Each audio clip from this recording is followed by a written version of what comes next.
மக்களுக்கு எதிரான பாஜக ஆட்சியின் முடிவில்தான் இந்தியாவின் கூட்டாட்சி மலரும் என்று முதலமைச்சர் மு.க. ஸ்டாலின் தெரிவித்துள்ளார். மதுரையில் மார்க்சிஸ்ட் கம்யூனிஸ்ட் கட்சியின் அகில இந்திய 24வது மாநாட்டின் 2ஆம் நிகழ்வாக கருத்தரங்கு நடைபெற்றது. நிகழ்ச்சியில் பேசிய முதலமைச்சர் மு.க. ஸ்டாலின் மாநில உரிமைகளை பாஜக அரசு அளிப்பதாகவும் குற்றம் சாட்டினார். மாநிலங்களே இருக்கக்கூடாது என பிரதமர் நினைப்பது ஏன் என்றும் கேள்வி எழுப்பினார். ஒன்றியத்தில் ஆட்சி மாற்றம் ஏற்பட்டால் மட்டும்தான் இந்தியாவில் சுயாட்சி காப்பாற்றப்படும். சர்க்காரியா கமிஷனும் பூஞ்சி கமிஷனும் அளித்த பரிந்துரைகளை அமுல்படுத்தணும்னு 2012 குஜராத் மாநிலத்தினுடைய முதலமைச்சராக இருந்த நரேந்திர மோடி அவர்கள் கேட்டார். தொடர்ந்து 3வது முறையாக பிரதமராக இருக்கீங்க, அதை நடைமுறைப்படுத்த எடுத்த நடவடிக்கை என்ன? மத்திய அரசால் அதிகம் பாதிக்கப்படுவது தானும் கேரள முதலமைச்சர் பினராயி விஜயனும் தான் என்று முதலமைச்சர் கூறினார். மாநில உரிமைகளுக்காக பேசுறது அவங்களுக்கு பிடிக்கல. ஒன்றியத்தை ஆளும் பாஜக அரசோடு எதிர்ச்சதிகிற தன்மையால அதிகமாக பாதிப்படைகிறவங்கள முதன்மையா இருக்கிறது நானும் நம்ம சகாவு பினராயி விஜயனும் தான்.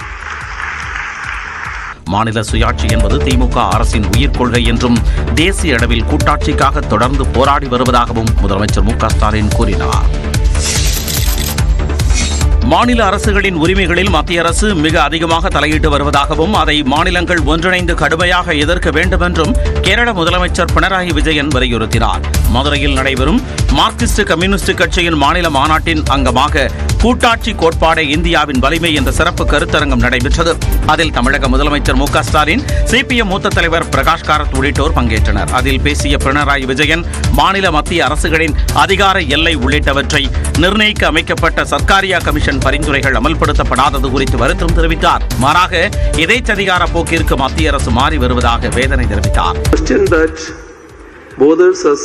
Most in the present scenario is whether in recent times our polity is becoming more and more unitary in nature even during normal times. This, I would say, is the peril faced by federalism in India today. இந்திய சுதந்திரத்திற்கு பின்னர் முதல் முறையாக அரசமைப்பு சட்டத்திற்கு இவ்வளவு பெரிய ஆபத்து வந்திருப்பதாகவும் ஜிஎஸ்டி வரி, நிதி பகிர்வு போன்றவற்றிலும் மாநிலங்களிடம் மத்திய அரசு பாரபட்சம் காட்டுவதாகவும் கவலை தெரிவித்தார். தமிழகத்தின் பல்வேறு மாவட்டங்களிலும் மழை வெளுத்து வாங்கியது. ராமநாதபுரம், தூத்துக்குடி உள்ளிட்ட தென் மாவட்டங்களில் பலத்த மழை பெய்தது. ராமநாதபுரம் மாவட்டத்தில் ராமேஸ்வரம், தங்கச்சிமடம், பாம்பன், மண்டபம் சுற்றுவட்டார பகுதிகளில் பெய்த கனமழையால் சாலைகளில் தண்ணீர் பெருக்கெடுத்து ஓடியது.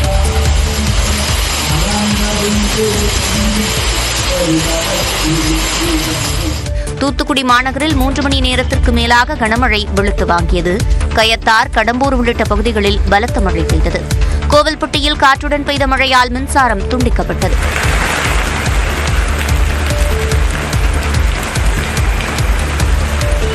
நெல்லை மாநகரில் தொடர்ந்து 3வது நாளாக இடிமின்னலுடன் மழை பெய்ததால் வெப்பம் தணிந்து குளிர்ந்த சூழல் நிலவியது.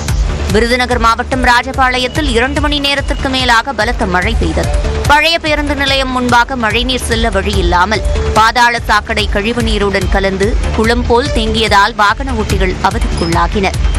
தேனியில் அரண்மனை புதூர், வீரபாண்டி, பழனிச்செட்டிப்பட்டி உள்ளிட்ட பகுதிகளில் 2வது நாளாக மழை பெய்தது.